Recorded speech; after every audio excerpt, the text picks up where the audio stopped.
Once all the bolts have been undone and you can feel that it's actually loose and it can come away from the cylinder head, it's time to remove the intake.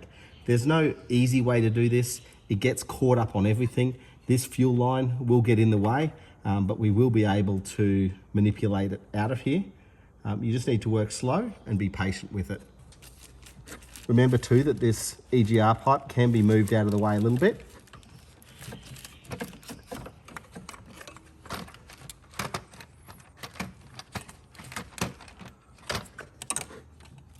Any wiring or anything, I suggest you kind of clip it up and out of the way, just so it's not going to catch.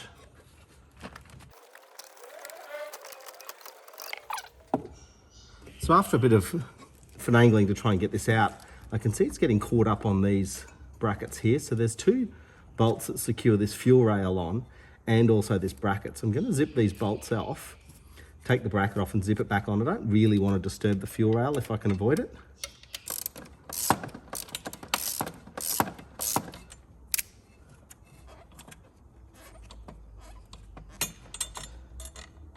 So with those two bolts removed, I can remove this bracket.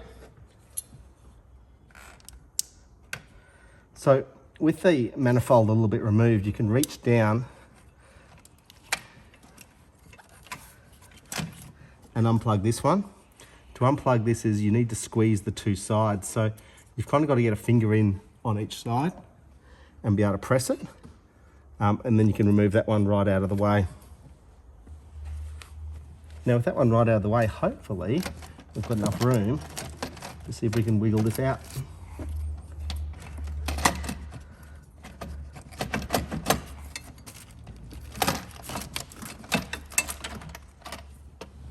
And there we go. Now as it's come out, just make sure that all the gaskets have come with it. This one has obviously fallen out in the process, so we'll go find it before we go any further. So before this can all start to go back onto the car, I do want to give it a really good clean. I'm just going to take this pressure sensor off.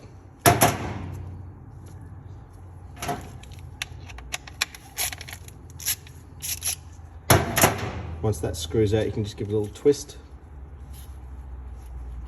and pop it out of the way. There is a rubber O-ring in there. Just want to make sure that's in good condition. I'll clean that later, just put it aside. Now initially to clean this, I just want to manually scrape out as much as I can before I put any sort of cleaners or solvent in there.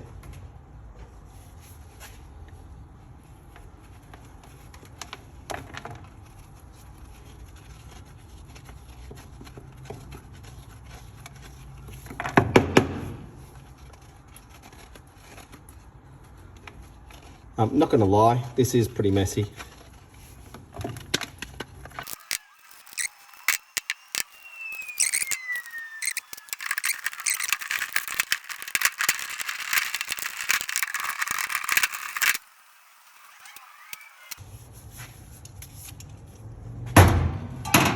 So we've got a big chunk of carbon out there. I want to now give the throttle body a clean. It's best not to move this plate. It can stuff things up inside. So just going to give it a good spray. I'm going to start with some intake decarb spray from Liquid Moly.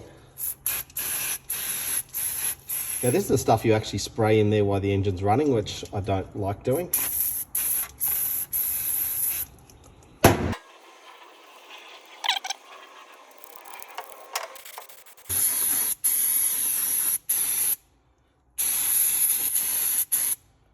I've just got so much dirt on my hands that whenever I touch it, I now put more mess on it, but just gonna let that dry off and then I'll have another look at it and see how clean it's come up.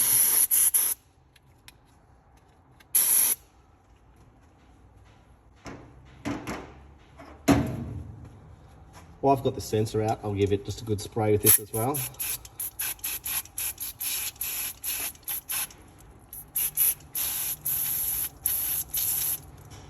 This was designed to spray in your intake, so I don't have any issues with it onto this sensor. I have been using just some brake cleaner as well. I wouldn't spray brake cleaner on this one.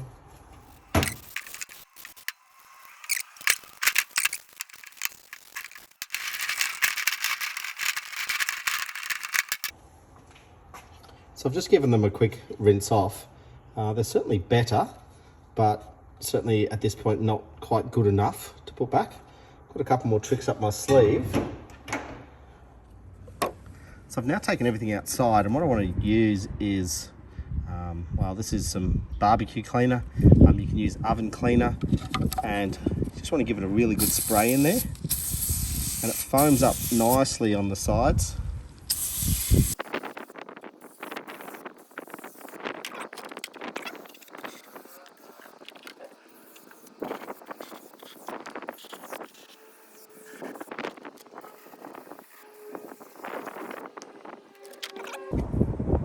My plan is that I will pressure wash this out. Now, because I'm going to hit it with the pressure washer, I'm just going to put a clamp on there so it doesn't sort of blow away.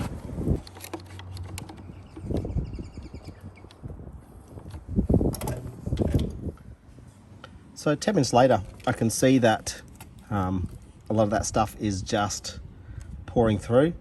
You're going to make a mess if you do it, so you don't want to have it on your nice driveway. And we're now going to hit it with a pressure washer.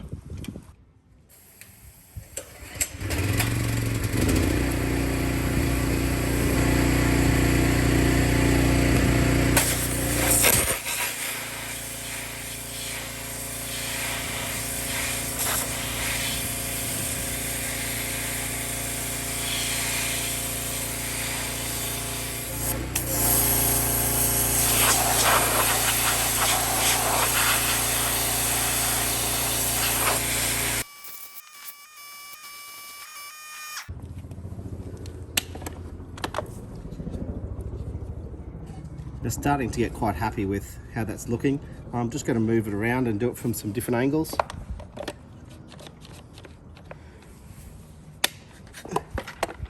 Definitely with this one, I want to then go through all of these ports.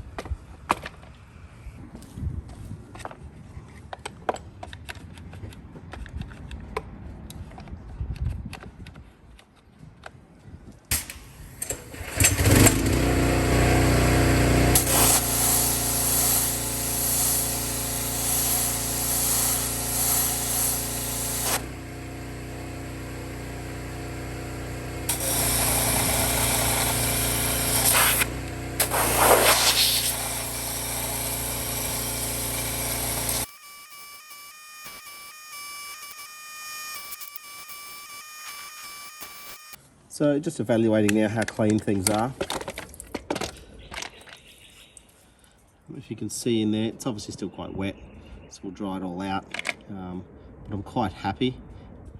So I'm going to use a bit of compressed air just to blow these dry, and hopefully blow out any last bits of carbon that still might be in there.